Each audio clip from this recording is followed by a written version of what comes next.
आज की कहानी एक टीवी रियलिटी शो की कहानी है और इस कहानी के जरिए इस पूरी कहानी में आगे और उससे पहले क्या होता है वो बड़ी ही चौंकाने वाली चीजें हैं। बात 2012 की है। 2012 मई का महीना, 17 मई। तमिलनाडु में एक तमिल चैनल, चेन्नई में उसका स्टूडियो, और उस चैनल पर एक रियलिटी शो आया करता था। इस रियलिटी शो में अलग अलग सब्जेक्ट पर ऐसे कैरेक्टर को बुलाया जाता था, जैसे आप देखते हैं कई ऐसे शोज होते हैं। तो इसमें उस वक्त के जो हॉट टॉपिक होते हैं उसी से रिलेटेड कुछ लोगों को बुलाकर उनसे बातचीत की जाती थी। 17 मई का जो शो रिकॉर्ड होने जा रहा था उसका सब्जेक्ट था कि ये जो आजकल की नौजवान पीढ़ी ये जो इश्क मोहब्बत करते हैं, तो इस इश्क मोहब्बत का उनकी फैमिली पर क्या असर होता है, क्या वो उसका विरोध करते हैं, सपोर्ट करते हैं, क्या है। तो अब टॉपिक ऐसा है कि पेरेंट्स कैसे ऑब्जेक्ट करते हैं, ऑब्जेक्शन करते हैं एक लड़का लड़की के प्यार के रिश्तों को। और वो उनकी उम्र भी अभी ज़्यादा नहीं होती है, बिल्कुल टीनेजर, 17, 16, 18 साल की उम्र में।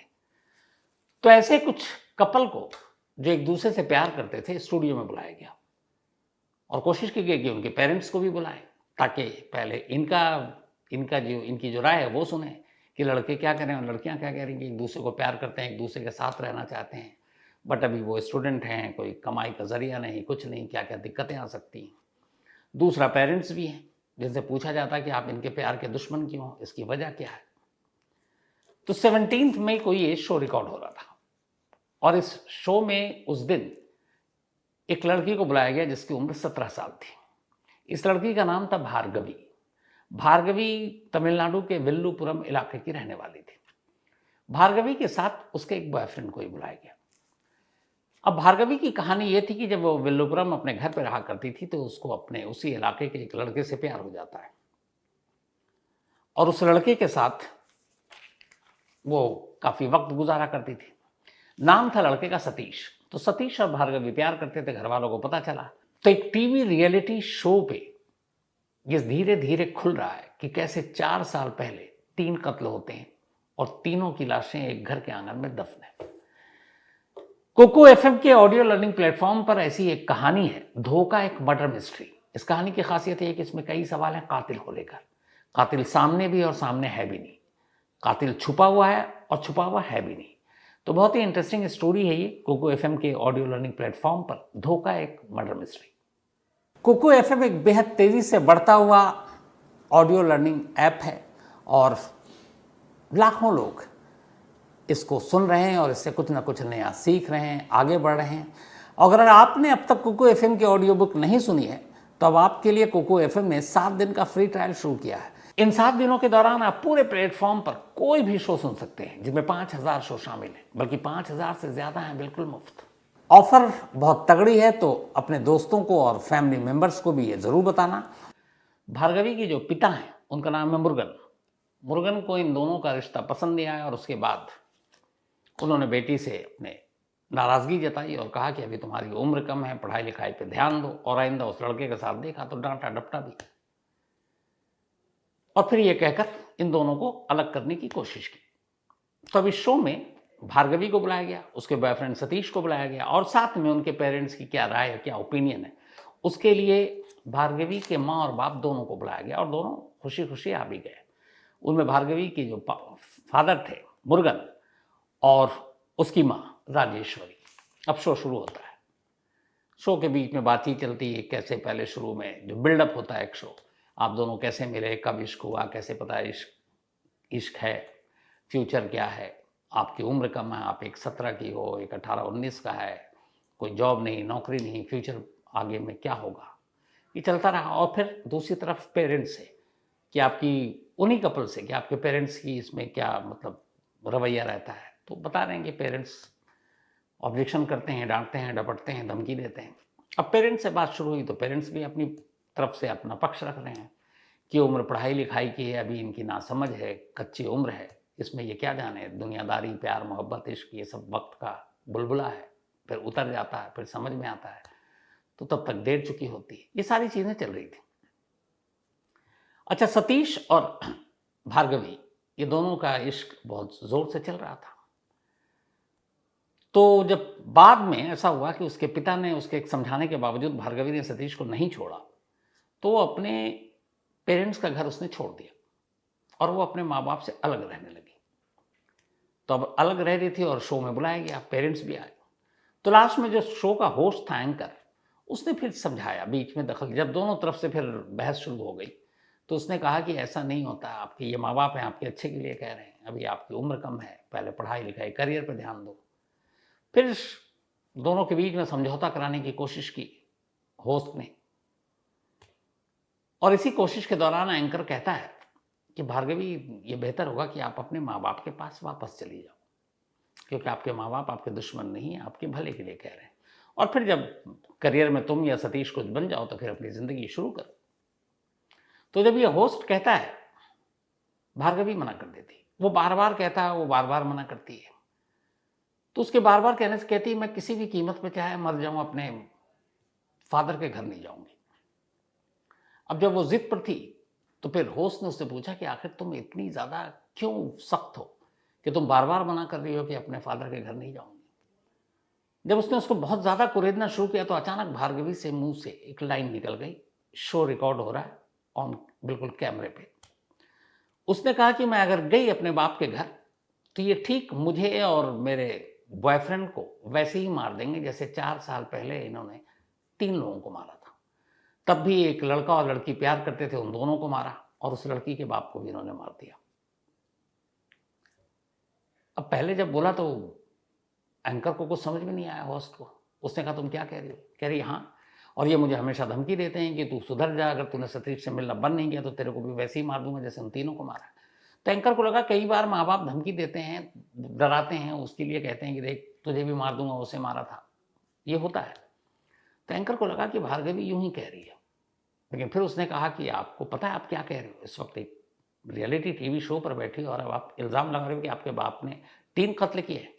वो कहती है, हाँ मैं बिल्कुल कह रही हूँ, मैं अपनी बात पर कायम हूँ। तो उसने कहा, आपने देखा? उसने कहा, नहीं, मेरी माँ हमेशा कहती है। अब उसने माँ की तरफ उंगली उठा दी, राजेश्वरी उसकी माँ का नाम।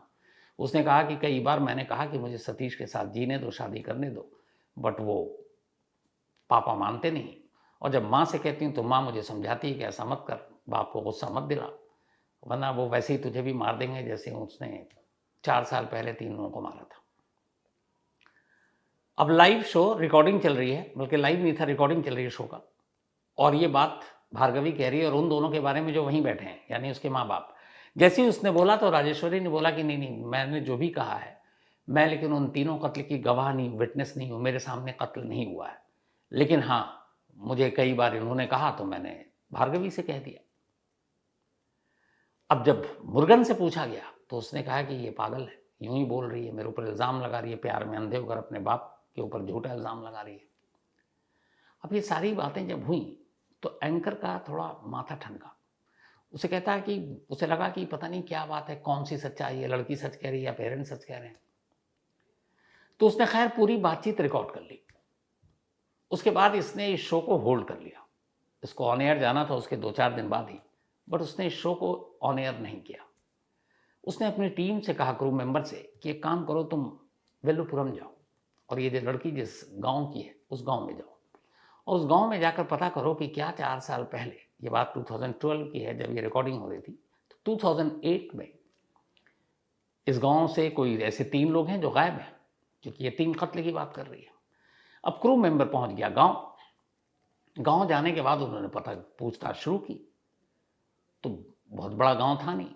थोड़ी देर में उसे पता चला कि हाँ साहब, इस गांव से 2008 दिसंबर से 3 लोग आए, और उसने उन तीनों का नाम बताया।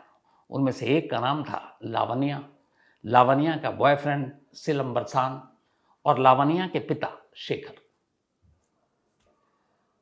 अब जब ये बात पता चली तो क्रू मेंबर वापस आकर अपने एंकर और प्रोड्यूसर को ये बात बताता है कि साहब वहां से 3 लोग गायब हैं। अब इधर ये चूंकि रिकॉर्डिंग थी, रिकॉर्डिंग हो गई 17 मई को, सब लोग चले गए, उसमें मुर्गन भी चला गया जिसके ऊपर उसकी बेटी ने इल्ज़ाम लगाया था 3 मर्डर का। अब रिपोर्ट आ गई गांव से कि 3 लोग वाकई मिसिंग है, लड़की, इसका मतलब है जो भार्गवी है वो सच कह रही है। तो ये सारी चीज़ें जानने के बाद अब इस शो को ऑन एयर किया जाता है। 17 मई को ये रिकॉर्डिंग हुई थी और 28 मई 2012 को ये शो ऑन एयर जाता है, 28 मई 2012 को। अब उसमें ये सारी बातचीत थी जो मैंने आपको बताई। इस शो के ऑन एयर होने के बाद 28 मई को हुआ, उसके 3-4 दिन के बाद 1 जून को एक लेडी उसी गांव के पुलिस स्टेशन में जाती है और वहां जाकर एक रिपोर्ट लिखाती है कि मेरे पति शेखर और मेरी बेटी लावण्या ये पिछले 4 साल से गायब है, दिसंबर 2008 से। पुलिस वालों ने कहा कि तुम 4 साल बाद अब क्यों रिपोर्ट लिखाने आई हो? तो उसने कहा मैंने वो शो देखा अभी, रियलिटी शो जो वीकली टेलीकास्ट होता है, और उसमें मैंने देखा भार्गवी ये बोल रही, भार्गवी को मैं जानती हूँ, उसके पिता को मैं जानती हूँ, उसकी माता को मैं जानती हूँ, और उसने कहा कि 3 लोगों का कत्ल किया है, और वो कह रही है 4 साल पहले। और उसने कहा इत्तेफाक से वो 4 साल पहले से ही मेरे पति और मेरी बेटी गायब है, और मेरी बेटी का एक बॉयफ्रेंड भी था और वो भी गायब है। अब जब पुलिस ने ये सुना कि ये रियलिटी शो, तो पुलिस ने भी रियलिटी शो देखा। उसके बाद उसने चेन्नई के उस एंकर से कांटेक्ट किया जिसने ये शो होस्ट किया, उससे फिर पूरी सारी जानकारी ली। वो जो शूट टेप था वो सारा शूट टेप लिया, उसमें रॉ विजुअल लिए जो रॉ फुटेज थे, और ऑन एयर जो गया वो सारी चीज़ें अपनी कस्टडी में ली। अब पुलिस को लगा कि मामला वाकई गड़बड़ है, ये लड़की सच बोल रही है। अब पुलिस की एक टीम गांव पहुंचती है और वहां जब जाती है तो पता चलता है कि मुर्गन के घर में तो कोई है ही नहीं, उसकी बीवी और वो दोनों गायब हैं। अब पुलिस को शक और बढ़ता है। अब इत्तेफाक से इस लड़की ने, यानी कि भार्गवी ने, ऑन एयर शो में ये कहा था कि मेरी माँ हमेशा कहती है कि तेरे पिता भी तुझे वैसे ही मार देंगे जैसे 4 साल पहले 3 लोगों को मारा और फिर मारने के बाद घर के कुएं के पास ही दफना दिया, घर के अंदर। ये बात उसने कई बार रिपीट की थी कि उन तीनों का कत्ल करने के बाद मेरे ही घर में कुएं के पास गड्ढा खोदकर दफना दिया था। अब ये इंटरव्यू पुलिस ने भी सुना, रियलिटी शो का पूरा। अब घर पे कोई है नहीं, लेकिन भार्गवी मिल गई क्योंकि वो भागी नहीं थी। तो भार्गवी से पुलिस ने पूछताछ की, उसको लेकर घर आई। घर आने के बाद अब उस घर को खोला गया और उसके घर में एक कुआं था, कुएं के पास आंगन था। अब पूरे आंगन की खुदाई करनी शुरू कर दी गई। जब आंगन की खुदाई की गई तो अंदर से 3 कंकाल मिले। अब पुलिस को यकीन हो गया कि भार्गवी ने सच बोला था, लेकिन माँ बाप गायब है। अब पुलिस ने अपनी सारी टीम लगाई तो एक सोर्स से पुलिस को पता चला कि वो अपने एक दूर के रिश्तेदार के घर है, लेकिन अपना लोकेशन बार बार बदल रहा है। बट उस रिलेटिव का नंबर पुलिस को मिल गया जिसके पास वो लास्ट आया था मदद के लिए। तो अब यहाँ पुलिस ने फिर एक खेल खेला। पुलिस ने उस रिलेटिव को पकड़ा, लेकिन पुलिस बनकर नहीं, इसी चैनल, जो रियलिटी शो का चैनल था, उसी चैनल का एक रिपोर्टर बन के उसने कहा कि हम उस चैनल से हैं, ये पूरी स्टोरी आई जिसकी वजह से वो उनके खिलाफ ये सारा मामला आया है।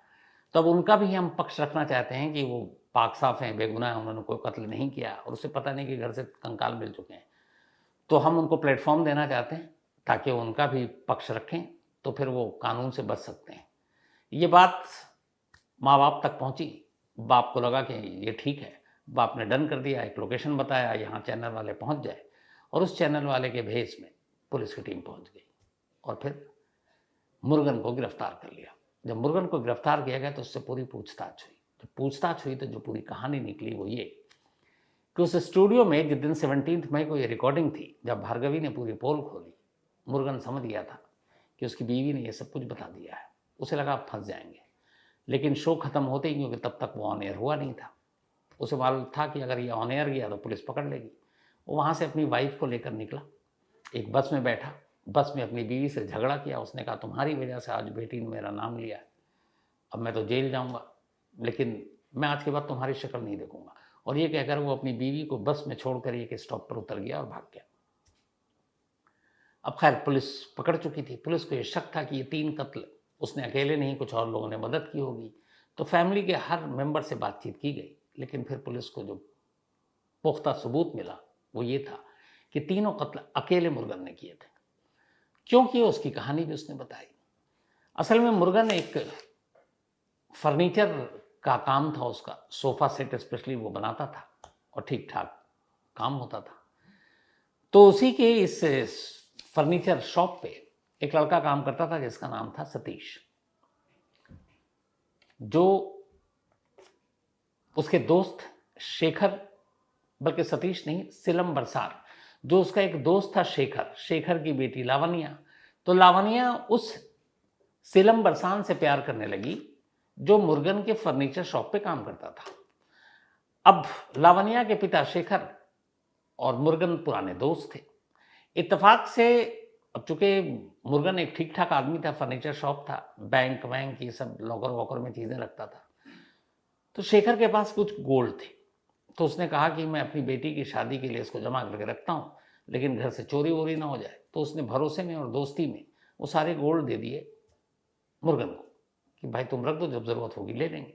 उसने रख लिए। इस बीच में अब लावण्या और सिलम बरसार के इश्क की जो बातें थी वो लीक हो गई।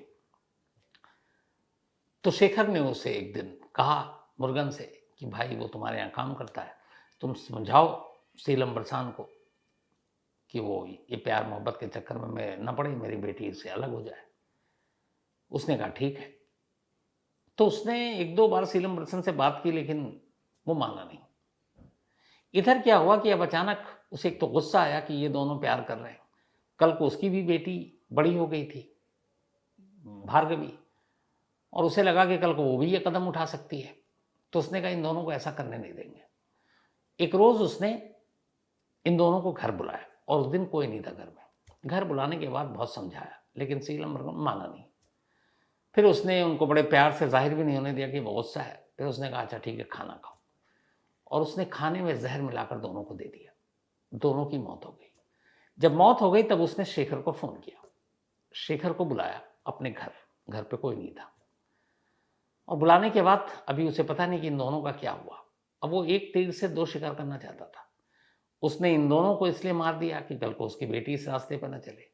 फिर उसे ये था कि अब उसकी बेटी को मार दिया, बेटी की शादी का तो अब उसका कोई टेंशन नहीं रहेगा, पर उसके गोल्ड मेरे पास हैं, वो गोल्ड मेरे हो जाएंगे, तो उसको भी मार दो।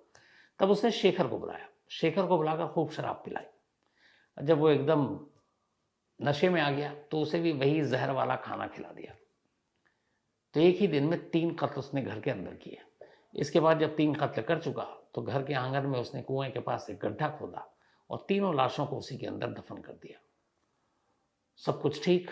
बाद में जब राजेश्वरी के जरिए उसे पता चला, जिस बात का उसे डर था कि भार्गवी एक सतीश नाम के लड़के से प्यार करने लगी, तो उसने भार्गवी को बहुत डांटा, गुस्सा किया घर में, और फिर अपनी बीवी राजेश्वरी के सामने उसने कहा कि इसको समझा दो, अगर इसने किया तो मैं इसको वैसे ही मार दूंगा जैसे उन तीनों को मारा है।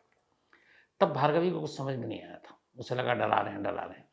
लेकिन बाद में भी जब उसका मिलना जुलना जारी रहा और बाप को पता ना चले, तो माँ उसको यही डर के समझाती थी कि बेटी तू मत मिल उससे, वरना तेरा बाप तुझे सच में मार देगा, और इसने 3 लोगों को मारा और ये आंगन में दफन कर रखा है। तो उसे बाद में भार्गवी को एहसास हुआ कि नहीं, ये जो दफन कर रखा है ये कहानी नहीं है, सच्चाई है। फिर उसे कहीं से ये बात पता चल गई लावण्या की, क्योंकि उसी गांव की थी, कि लावण्या और उसका बॉयफ्रेंड गायब है।